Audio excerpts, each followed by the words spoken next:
Using OpenSpec to create a fully functional car classifieds web application. In this series of videos, I'm showing a practical example of building a large code base with Spec Driven Development. OpenSpec is a framework for guiding AI to generate code from more detailed specs as opposed to unstructured vibe coding. There are other Spec Driven Development frameworks such as GitHub Spec Kit, Kiro, and BMAT. For these examples, I'll be using OpenSpec, which is much more simpler to get started. If you are completely new to Spec Driven Development, you might be more familiar with the term vibe coding, where AI is given direct prompts in the chat interface to magically create something. Now, there's nothing wrong with vibe coding, and Spec Driven Development is not a replacement for quick, simple interactions with AI models.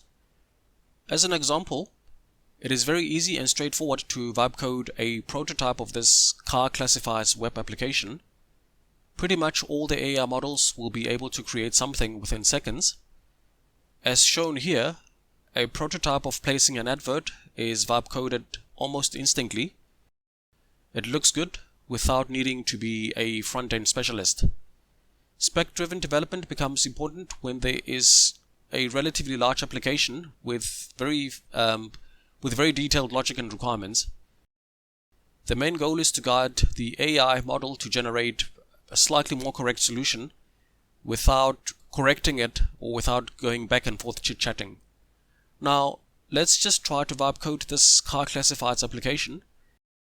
Simply provide a high-level prompt that says build an application using .NET C# with Blazor as the front end. The vibe coding solution is too simplistic. It's just too basic, clearly not a fully functional or complex application.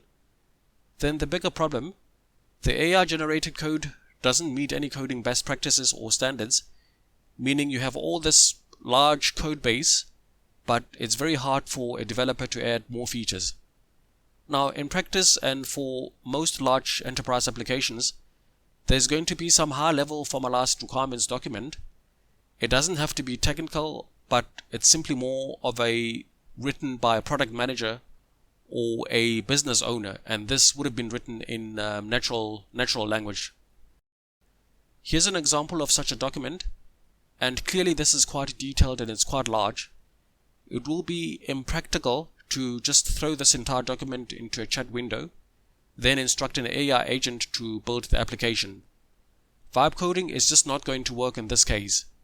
Now, where spec-driven development frameworks such as OpenSpec come in, they take this high-level requirements and automatically create technical or semi-technical steps of execution. OpenSpec will automatically create smaller chunks of deliverables, which can be user stories or tasks or some kind of plan. Then the AI agent can generate much more accurate code. Another important aspect of spec-driven development frameworks is that they allow multiple agents to work on this large spec. So it becomes an AI team of agents coordinated to work on different sections. So one agent could be doing data access, another agent could be doing business logic, and then another agent could be doing the front end. In this series of videos, I'm only going to show the basics of using OpenSpec to execute a much more simplified version of this large requirements document. Development is going to be completed using Visual Studio Code, GPT 5.3 codecs in .NET C#. Watch the next video where I start creating the basic solution structure.